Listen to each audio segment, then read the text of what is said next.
শহীদ পরিবারকে রাষ্ট্রীয়ভাবে আর্থিক সহায়তা দেয়া শুরু। জুলাই গণঅভ্যুত্থানে আহত ও শহীদ পরিবারকে রাষ্ট্রীয়ভাবে আর্থিক সহায়তা প্রদান শুরু করেছে অন্তর্বর্তী সরকার।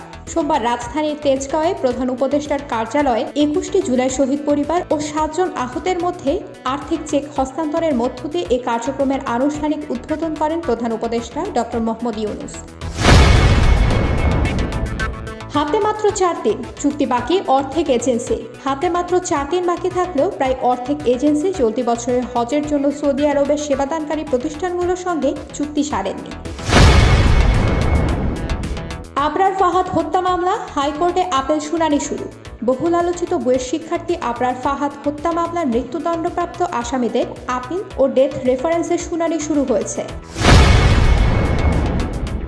যারা শয়তান তারাই ডেভিল হান্টে ধরা পড়বে, স্বরাষ্ট্র উপদেষ্টা লেফটেন্যান্ট জেনারেল অবসরপ্রাপ্ত মোহাম্মদ জাহাঙ্গীর আলম চৌধুরী বলেছেন, অপারেশন ডেভিল হান্টে চুনোপটি থেকে রাঘব বোয়াল সবাই ধরা পড়বে। যারা শয়তান তারাই ডেভিল হান্টে ধরা পড়বে। আইনশৃঙ্খলা বাহিনীর কর্মকর্তারাও ছাড় পায়নি। স্বামীকে হত্যার দায়ে প্রেমিক সহ স্ত্রীর আমৃত্যু কারাদণ্ড। ময়মনসিংহের মুক্তাগাছায় পরকীয়া প্রেমের জেরে স্বামী হেলাল উদ্দিনকে গলা কেটে হত্যার ঘটনায় স্ত্রী ও প্রেমিককে আমৃত্যু কারাদণ্ড দিয়েছেন আদালত। যুক্তরাষ্ট্রের কিছু পণ্যে চীনের পাল্টা কর কার্যকর আজ থেকে। বিশ্বের সবচেয়ে বড় দুই অর্থনীতির মধ্যে বাণিজ্য যুদ্ধ জোরদার হওয়া এবং আরও কিছু দেশের বিরুদ্ধে ডোনাল্ড ট্রাম্পের শুল্ক আরোপের হুমকির মধ্যে আমেরিকার কিছু পণ্যের উপর চীনের আরোপ করা আমদানি কর আজ সোমবার থেকে কার্যকর হতে যাচ্ছে।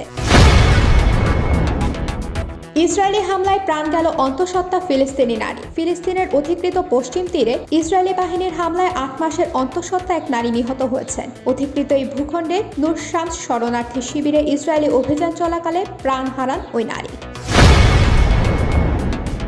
যুক্তরাষ্ট্র ইচ্ছাকৃতভাবে ইউক্রেন যুদ্ধ দীর্ঘায়িত করছে, অভিযোগ কিমের। উত্তর কোরিয়ার নেতা কিম জং উন অভিযোগ করেছেন, রাশিয়াকে কৌশলগতভাবে পরাজিত করতে ব্যর্থ হয় যুক্তরাষ্ট্র সহ পশ্চিমা দেশগুলো ইচ্ছাকৃতভাবে ইউক্রেন যুদ্ধকে দীর্ঘায়িত করছে।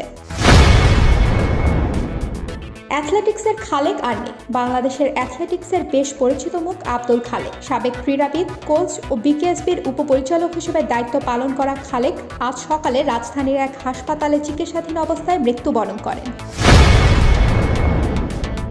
মঞ্চে ভারতীয় গায়ককে আটক। পুলিশের হাতে আটক হয়েছেন ভারতের পাঞ্জাবি গায়ক হার্ডি শান্থু। শনিবার রাতে লাইভ শো চলাকালীন গায়ককে আটক করা হয়। অভিযোগ, এই শিল্পীর অনুষ্ঠানে বেশ কিছু অনভিপ্রেত ঘটনা ঘটে।